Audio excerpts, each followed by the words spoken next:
that it's more difficult to influence a person if he keeps his thoughts in purity? Yes, absolutely. When faced with various religions, it is very difficult to influence Muslims.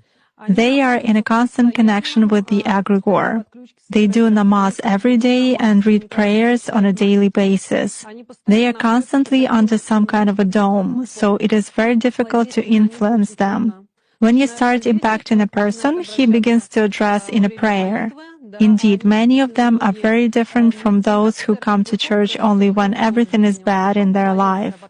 They come to pray, and then for 5 years they forget about God, some canons, and so on. Muslims, as a rule, passionately believe and passionately give energy to their egregore, and this egregore protects them very well. That's why it is very difficult to work to make any kind of influence on a true Muslim believer.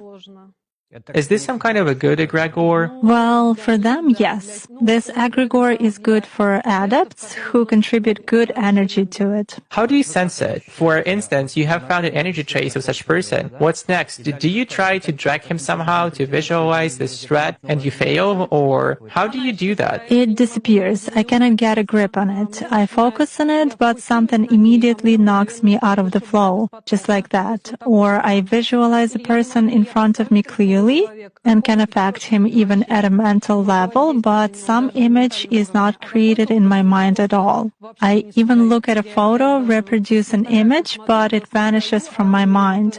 Thus, I can clearly see that a person is covered with something. Does this only work with Muslims? It does for me.